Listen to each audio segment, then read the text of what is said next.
আর হজ করবেন আল্লাহ তাওহীদ শেখার জন্য, আলহাজ টাইটেল পাওয়ার জন্য নয়। একটা আলহাজ টাইটেল পেয়ে যাব আর মানুষের ঘরে ঘরে গিয়ে বলবো আমি হাজী সাহেব, আমাকে মনোনীত করেন, এই জন্য হজ করবেন না।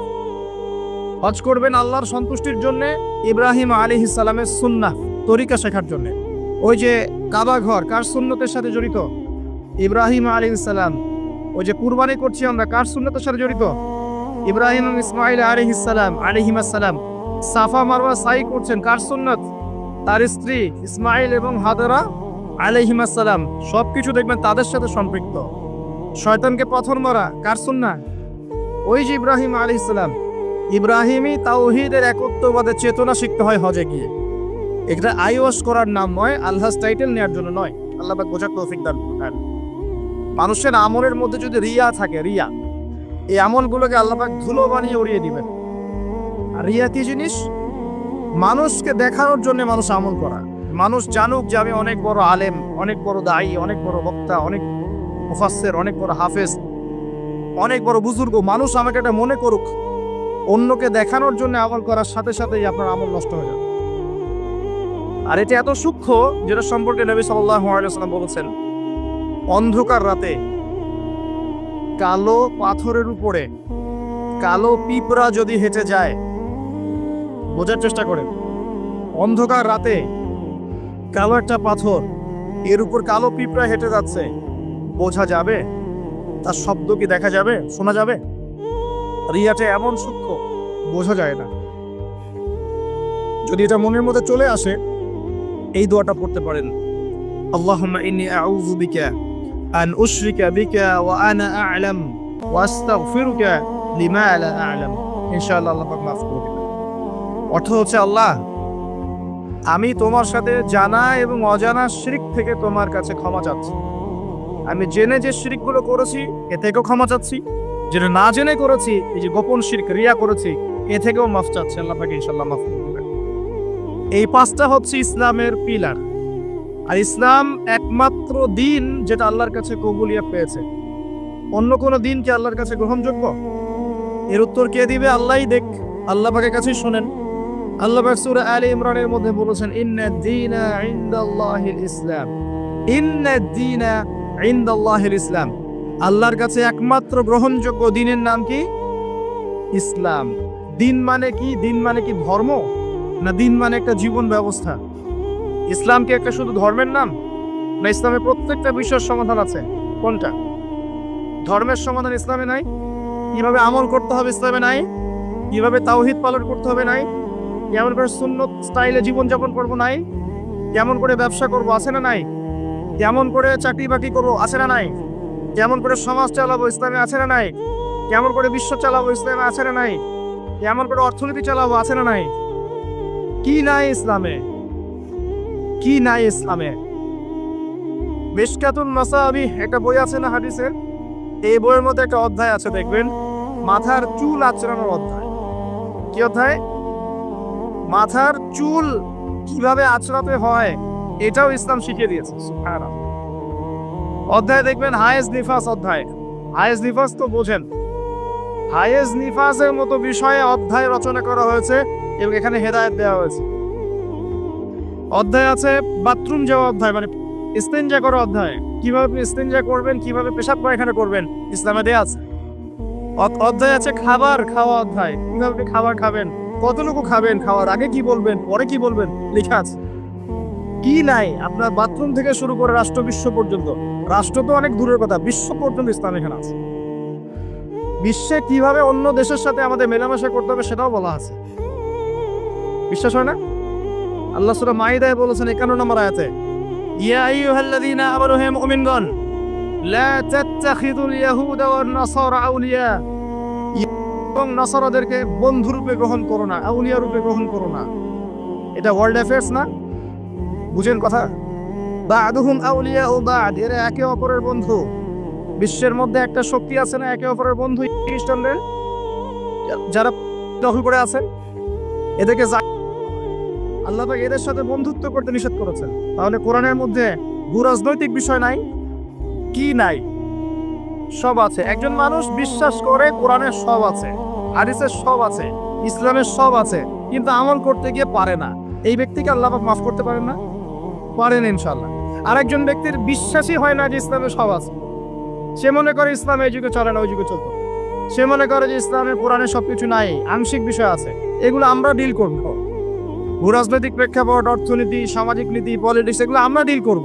ইসলাম হচ্ছে তসবিহ, তাহলিল, জিকির, আজগারের নাম। কিছু মানুষ এমনটাও মনে করে, আছে না? এদের জন্য জাহান্নামের আগুন ছাড়া কোনো জায়গা নাই, কোশ্চেন কালেও না। একজন ব্যক্তির আকীদা যদি ঠিক না হয়, তার আমল কোনো কাজে দিবে না। আর একজন আকীদা ঠিক আছে, ইসলামের সব আছে, কোরআনের সব আছে, হাদিসের সব আছে, আমি মানতে পারি না, আমি দুনিয়ার কারণে হোক, অন্যান্য চাপের কারণেই হোক, আমার বিভিন্ন স্বার্থের কারণে হোক, আমি মানতে পারছি না, কিন্তু আমি বিশ্বাস করি যে সব ইসলামে আছে, একে আল্লাহ পাক মাফ করতে পারেন না? ইনশাআল্লাহ পারেন। অতএব আকীদা পরিষ্কার করেন। আল্লাহ বলছেন ইন্না দীনা ইনদাল্লাহিল ইসলাম, একমাত্র দিন আল্লাহর কাছে গ্রহণযোগ্য সেটা হলো ইসলাম। কথা বলেন, ইসলাম অর্থ কি? আত্মসমর্পণ। ইয ক্বালা লাহু রাব্বুহু আসলিম, যখনই তার রব তাকে বলেছেন আত্মসমর্পণ করো, ক্বালা আসলামতু লিরাব্বিল আলামিন, তিনি বলেছেন আমি জগৎ সমূহের প্রতিপালকের নিকটে আত্মসমর্পণ করলাম। এই ব্যক্তিকে ইব্রাহিম আলাইহিস সালাম, যখনই আল্লাহ বলেছেন আত্মসমর্পণ করো, তিনি বলেছেন আত্মসমর্পণ করলাম। তিনি তো আমাদের নাম রেখেছেন মুসলিম, তাই না? ওয়া সাম্মাকুমুল মুসলিমিন। আল্লাহ বলছেন সন্তানকে আর তার মাকে রেখে আসো কাবা ঘরের পাশে, মরুভূমিতে, জনমানবশূন্য জায়গায়। তিনি বলছেন না যে আল্লাহ এর পিছনে যুক্তি কি, ওকে রেখে আসবে, এর পিছনে দর্শন কি, এর পিছনে বৈজ্ঞানিক ব্যাখ্যা কি? জিজ্ঞাসা করেছেন? ইব্রাহিম আলাইহিস সালাম জিজ্ঞাসা করেছেন, রেখে এসেছেন। একবার আল্লাহ পাক বলেছেন সন্তানকে জবাই করে দাও, ইব্রাহিম আলাইহিস সালাম বলেছেন কি জন্য জবাই করব আমরা, বাচ্চা মানুষ, এর পিছনে যুক্তি কি আল্লাহ, এর পিছনে দর্শন কি, বৈজ্ঞানিক ব্যাখ্যা কি? জিজ্ঞাসা করেছেন? যখন আল্লাহ যে আদেশ করেছেন আসলামতু লিরাব্বিল আলামিন, আমি আত্মসমর্পণ করলাম, সারেন্ডার, এর নাম ইসলাম। প্রত্যেকটা বিষয়ের পিছনে যুক্তি থাকবে, দর্শন থাকবে, বিজ্ঞান থাকবে, কিন্তু এগুলোর সীমাবদ্ধতা আছে, আল্লাহর জ্ঞানের কোনো সীমাবদ্ধতা নাই। কথা কি বুঝতে পারছেন? একটু কথা ধরতে হবে। ইসলাম আত্মসমর্পণের নাম, আত্মসমর্পণের মধ্য দিয়ে শান্তি অর্জন করা। একজন ব্যক্তি যদি আত্মসমর্পণ না করে শান্তি পাবে? শান্তি পাবে না, ওর ভিতরটা অস্থির হয়ে থাকবে। যখন সে আল্লাহর প্রতি পূর্ণ বিশ্বাসী হবে যে আল্লাহ পাকের প্রতিটা বিধানই আমার কল্যাণের জন্য, তখন দেখুন মনে শান্তি চলে এসেছে। আর যদি অশান্ত থাকে, না এটা ঠিক হতেও পারে, নাও হতে পারে, সংশয়বাদী হয়, বুদ্ধিবাদী হয়, বা অভিজ্ঞতাবাদী হয়, বা সমন্বয় মতবাদে বিশ্বাস করে, বা অন্যান্য দার্শনিক মতবাদগুলোতে বিশ্বাস করে, ভোগবাদী হয়, বস্তুবাদী হয়, দেখবেন সে মনে শান্তি পাবে না। ইসলাম মানে কি ভাই? আত্মসমর্পণের মাধ্যমে শান্তি অর্জন করে। আল্লাহ পাক যদি আপনাকে বলেন 5 ওয়াক্ত সালাত পড়তে হবে, আপনি কি জিজ্ঞাসা করবেন কেন পড়বো, যুক্তি কি, বিজ্ঞান কি পিছনে জিজ্ঞাসা করবেন? যুক্তি, বিজ্ঞান, দর্শন সব সমস্যার সমাধান দিতে পারে? আমরা তো মনে করি পারে। যুক্তি, বিজ্ঞান, দর্শন সমস্ত সমস্যার সমাধান দিতে পারে? এত সহজ? আমরা যে বেঁচে আছি, আমাদের দেহের মধ্যে একটা রূহ আছে, আত্মা আছে। আত্মার সংজ্ঞা দিতে পেরেছে বিজ্ঞান, দর্শন, যুক্তি দিতে পেরেছে? আত্মা কাকে বলে, কত প্রকার, কি কি, কঠিন না, তরল না, বায়বীয়, বলতে পেরেছে? সুবহানাল্লাহ। অথচ আত্মা বলে কি কিছু নাই? এই যে গাছের প্রাণ আছে, এই প্রাণ একটা রূহ না, আত্মা না? একটা পিঁপড়ার মধ্যে আত্মা আছে না? একটা পশু পাখির মধ্যে আত্মা আছে না? কিছু একটা তো আছে যার জন্য জীবিত আছে। যখন ডেক, তখন কিছু একটা নাই যেটা তার মধ্যে ছিল। কি ছিল না? আত্মা, রূহ, সোল, এটা সংজ্ঞা দিতে পারবে না। ফিলোসফিতে আমরা যতগুলো তত্ত্ব পড়েছি, কেউই আজ পর্যন্ত আত্মার সঠিক ডেফিনেশন দিতে পারে নাই। যাই হোক, ওইদিকে আমি যাচ্ছি না। মূল বিষয়টা হচ্ছে ইসলামের প্রত্যেকটা বিষয়কে আপনি যুক্তি, বিজ্ঞান, দর্শন দিয়ে প্রমাণ করতে পারবেনই, জরুরি না। কারণ এগুলোর সীমাবদ্ধতা আছে, আল্লাহর ওহীর কোনো সীমাবদ্ধতা নাই। এগুলোর জ্ঞান সসীম, আল্লাহর জ্ঞান অসীম। কথাটি বুঝতে পারছেন? আল্লাহর জ্ঞানে সবকিছু ধরে, আমাদের বুদ্ধিতে সবকিছু কখনোই ধরবে না। ধরতে পারলে তো আমরাই রব হয়ে যেতাম, নাউজুবিল্লাহ। ইসলাম ছাড়া অন্য দিন চলবে কিনা প্রশ্ন, উত্তর আল্লাহ দিচ্ছেন সূরা আলী ইমরানের মধ্যেই।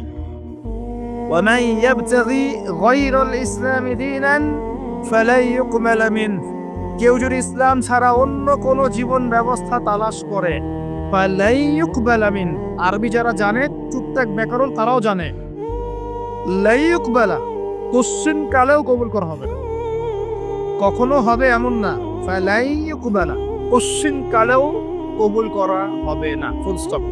কেউ যদি ইসলাম ছাড়া অন্য কোনো জীবন ব্যবস্থা তালাশ করে, ইসলাম ছাড়া অন্য কোনো তন্ত্র মন্ত্র দর্শন ইত্যাদি তালাশ করে, এগুলোর মধ্যে সবকিছুর সমাধান খোঁজে, এগুলো আনুগত্য করে, আল্লাহ বলছেন কোশ্চিন কালেও ওর কাছ থেকে কোনো আমল কবুল করা হবে না।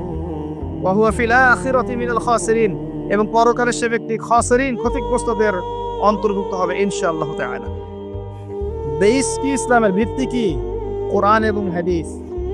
যদি কেউ বলে আমি কোরআন মানি হাদিস মানি না, সুস্পষ্ট কাফের। কেউ যদি বলে আমি কোরআন মানি নবীর হাদিস মানি না, সুস্পষ্ট কাফের, কোনো সন্দেহ নাই। সন্দেহ আছে? কোরআন এবং হাদিস এই দুটো পিলারের উপরে দাঁড়িয়ে আছে ইসলাম। ইজমা কিয়াস আছে, কিন্তু মূল থিম হচ্ছে কোরআন এবং হাদিস, এর উপর দাঁড়িয়ে আছে ইসলাম। এটাই একমাত্র দিন আল্লাহর কাছে যেখানে সমস্ত বিষয়ের সমাধান আছে। এর বাইরে অন্য কোনো দিন কেউ যদি খোঁজে কোশ্চিন কালেও কবুল করা হবে না। এবং আরো একটা শর্ত আছে, কোরআন এবং হাদিস যেভাবে নবীজি বুঝেছেন, তার সাহাবীরা বুঝেছে, ওইভাবেই বুঝতে হবে, নতুন কোনো বুঝ চলবে না। কথা কি বুঝতে পারেন নাই?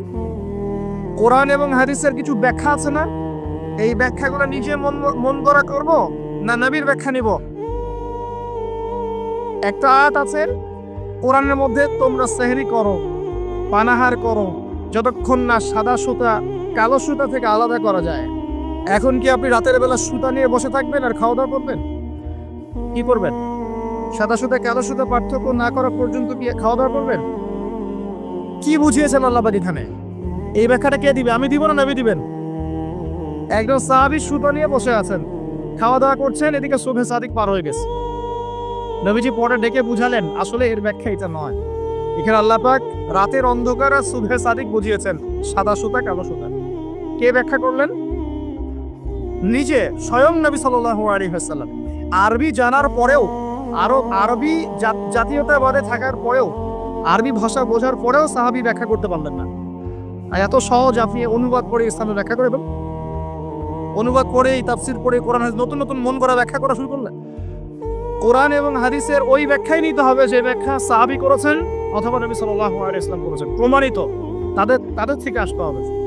নিজের মন করা কোনো ব্যাখ্যা চলবে না, তবে ইস্তেহাদ চলবে। কি চলবে? ইস্তেহাদ মানে একটা মাসআলা দেয়া আছে, এই মাসআলার আলোকে আপনি অন্য মাসআলা বের করতে পারবেন। যেমন আল্লাহ পাক বলেছেন মাদক খেও না, মাদক খেও না, এটা হারাম, ছেড়ে দাও। আচ্ছা, এখন এখানে তো কোরআনে তো সিগারেট শব্দ নাই, এখানে তো ইয়াবা শব্দ নাই, এখানে তো এই যে ফেন্সিডিল শব্দ নাই, গাঁজা শব্দ নাই, আফিম নাই, যেগুলো আপনাদের এখানে চাষ হয়, তাই না? তামাক নাই, এগুলো নাই। তো কোরআনে যেহেতু নাই তাহলে খাওয়া যাবে। ব্যাপারটা কেমন? কোরআনে মূলনীতি দেওয়া আছে না? এখন যে কোনো বস্তুই যাই মাদকতা সৃষ্টি করবে সেটাই হারাম। সিম্পল। এই যে ইস্তেহাদ করলেন আপনি, এটার অপশন আছে, এর দরজা খোলা আছে, কিন্তু নতুন মন করা ব্যাখ্যা চলবে না।